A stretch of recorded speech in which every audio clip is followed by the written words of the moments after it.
त्यात वेळ पडली तर आमदारांना देखील कापा असं देखील त्यांनी वक्तव्य देखील केलेलं. मंत्र्यांना कापा. नेपाळ होईल. कोण म्हणताय? मंत्र्यांना कापा. मग आता गृहमंत्री देवेंद्र फडणवीस यांच्या नागपुरात ते सुरू आहे ना, ते तोंडाला पट्टी बांधून का बसले? किंवा भाजपचे पुढारी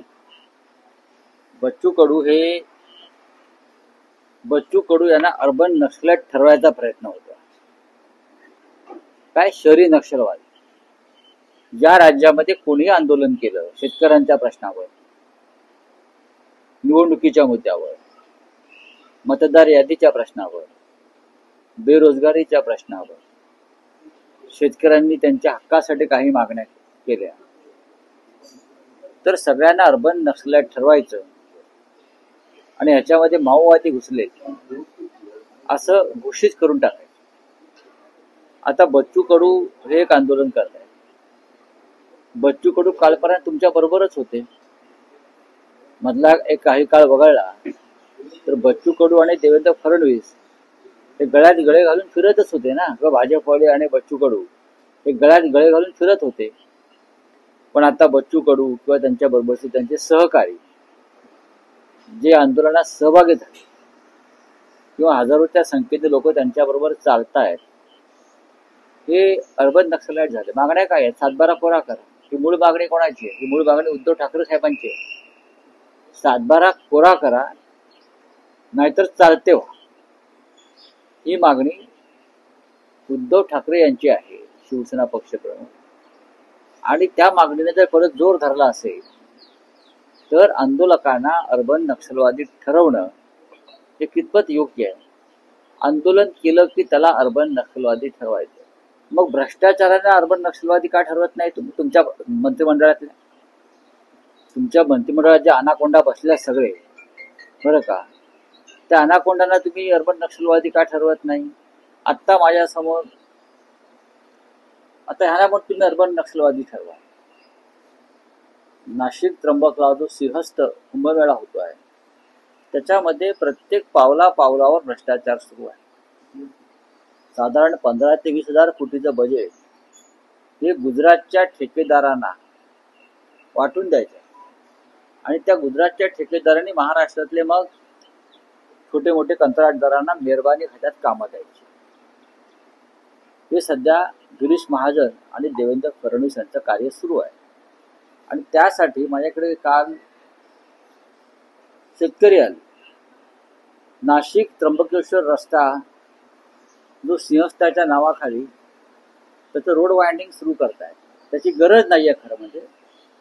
आणि दोन्ही बाजूनी हे जे आहे नाशिक महानगर प्रदेश विकास प्राधिकरण, हे दोन्ही बाजूनं जागा ताब्यात घेऊन शेतकऱ्यांच्या घरांवर, अधिकृत घरांवर, शेतकऱ्यांच्या व्यवसायावर, काही लहान लहान हॉटेल्स आहेत, दुकानं आहेत, त्याच्यावरती परवानग्या आहेत, शासनाच्या मंजुऱ्या आहेत, त्याच्यावरती बुलडोझर फिरवून हजारो शेतकऱ्यांना नाशिक त्र्यंबक रोडला तुम्ही उद्ध्वस्त आणि बेघर करताय, बेरोजगार करताय.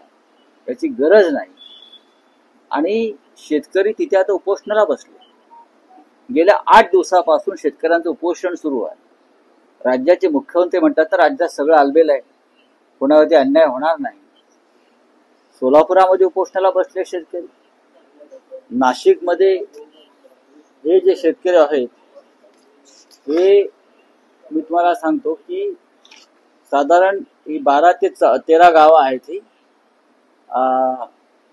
पिंपळगाव, बहुला, बेळगाव, ढगा, मैरावणी, तळेगाव, अंजिनरी, खंबाळे, पेगलवाडी यासह साधारण 16 गावांचा शेतकरी उद्ध्वस्त झाला. त्यांच्या शेतातून रस्ते नेत आहेत.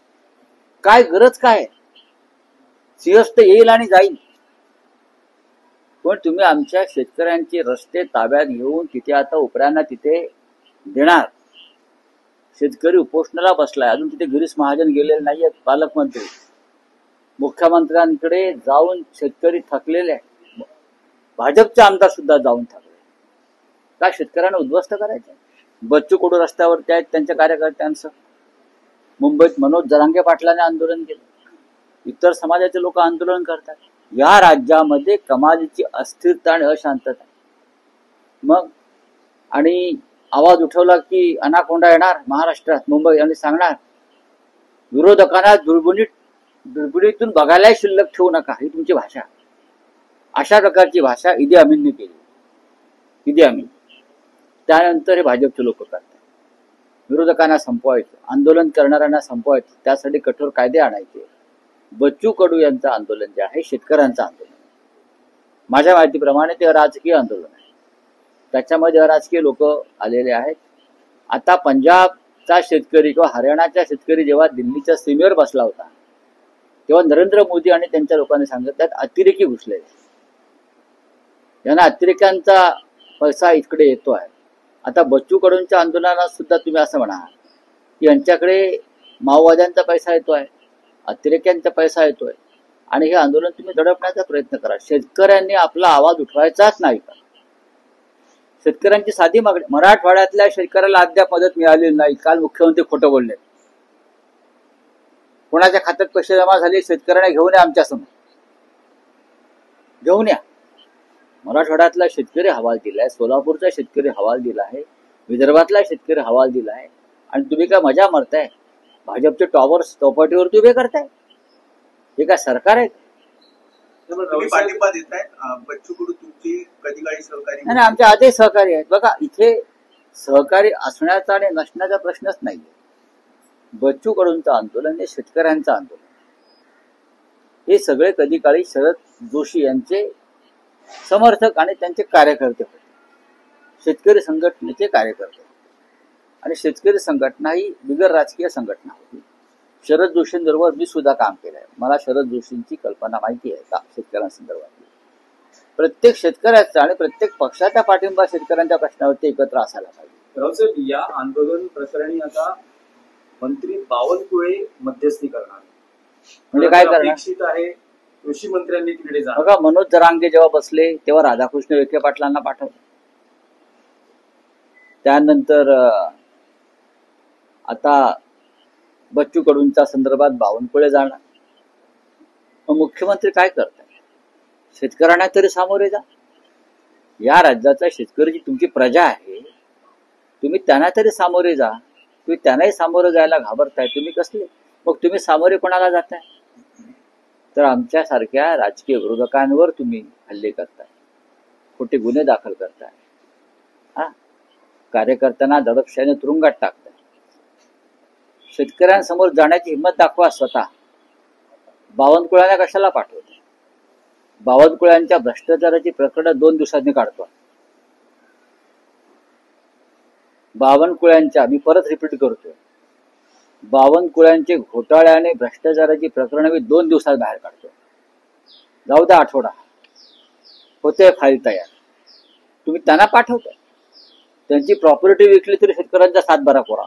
काल मुख्यमंत्री असं म्हणाले की आदित्य ठाकरेंनी महाराष्ट्राचा पप्पू होऊ नये. मग पप्पू कोण आहे?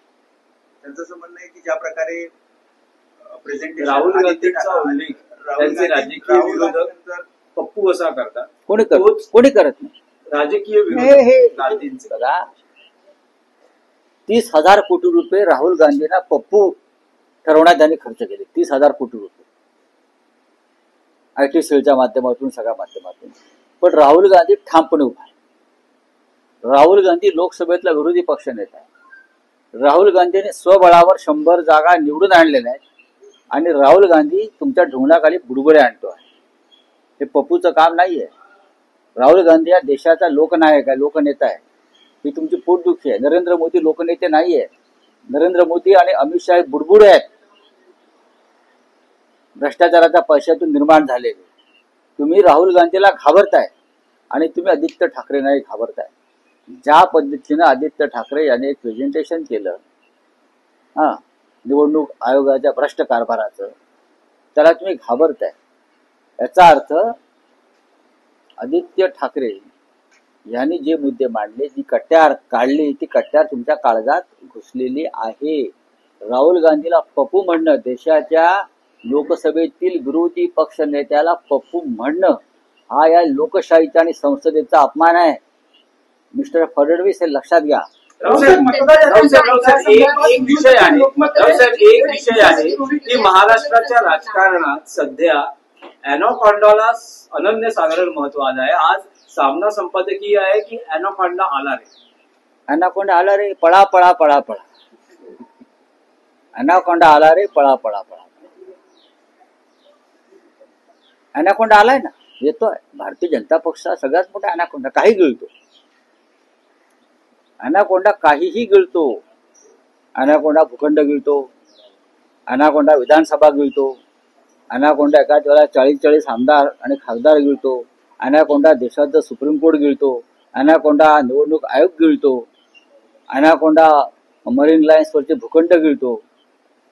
या अॅनाकोंडापासून आपण सावध. अॅनाकोंडाला आता मुंबई गिळायची, अॅनाकोंडाला मुंबई गिळायची, अॅनाकोंडाला मराठी माणसाचं अस्तित्व गिळायचं.